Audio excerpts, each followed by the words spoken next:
Chaque année vers le mois d'avril, il y a un moment magique en France, un moment où des millions de personnes se retrouvent simultanément à se demander où ils ont rangé leur attestation fiscale d'assurance vie de 2017.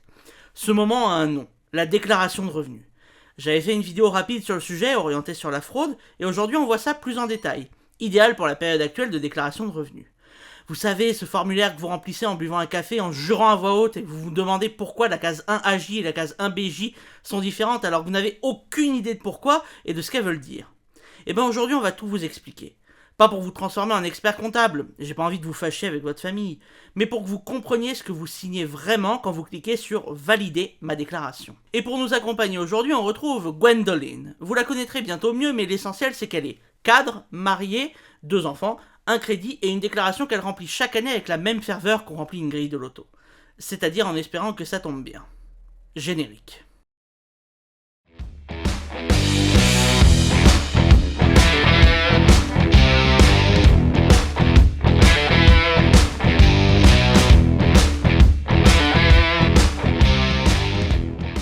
La déclaration de revenus, officiellement appelée formulaire 2042 pour le principal, c'est le document par lequel vous dites à l'administration fiscale ce que vous avez gagné l'année précédente, et accessoirement ce que vous avez dépensé qui peut vous donner droit à des réductions.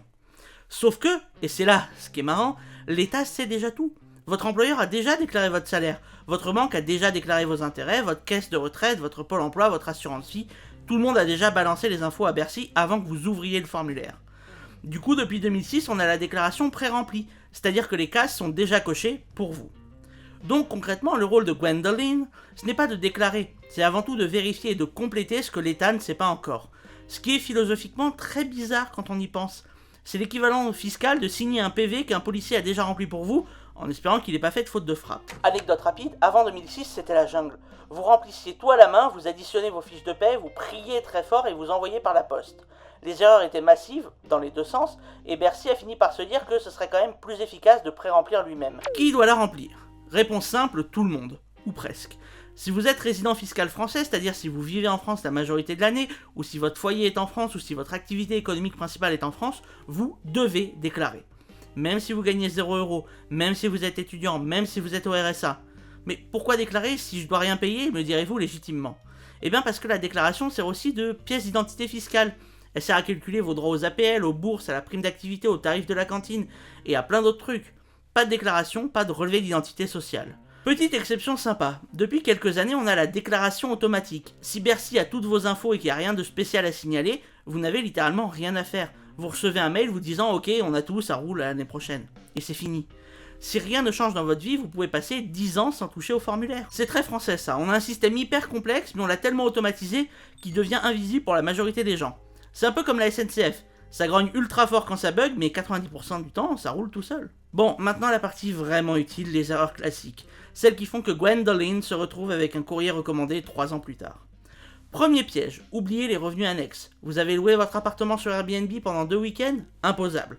Vous avez vendu pour 3000€ de trucs sur Vinted? Imposable.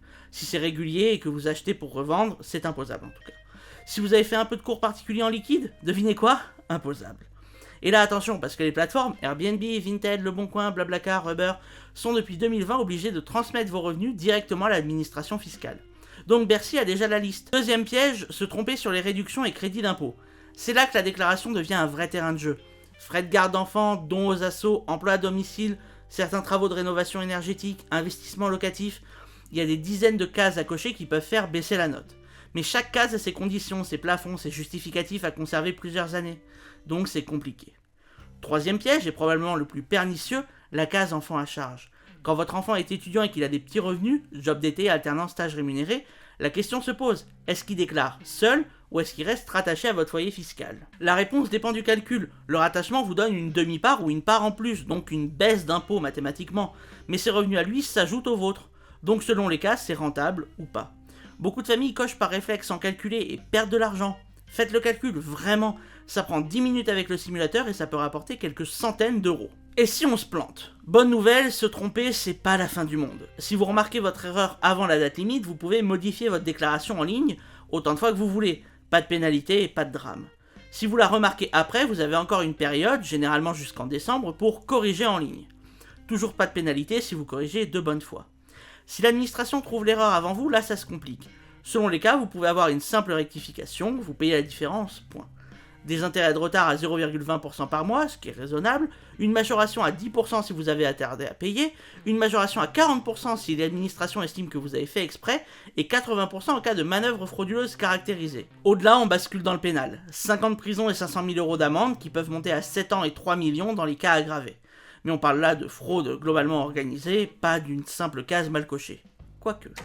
Petite info utile, si vous découvrez vous-même une erreur ancienne et que vous la signalez spontanément à Bercy, c'est ce qu'on appelle une régularisation spontanée, et l'administration vous applique des pénalités réduites, parfois même symboliques. Bref, dénoncez-vous vous-même, c'est moins cher.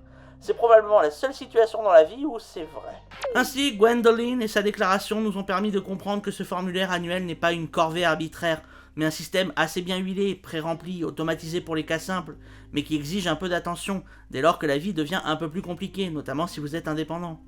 Pour résumer, vérifiez ce qui est pré-rempli, n'oubliez pas les revenus annexes, parce que Bercy souvent les a déjà, calculez avant de cocher les enfants à charge, et surtout régularisez vite si vous voyez une erreur. Merci d'avoir suivi cette vidéo jusqu'au bout. Comme toujours, les sources sont disponibles en description via le lien Zotero.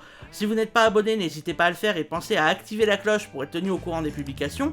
Pensez à commenter et liker pour que je puisse voir vos retours et améliorer les futures vidéos, mais aussi pour que YouTube puisse remarquer la chaîne. Comme toujours, paix, amour, mais surtout droit fiscal, la bise.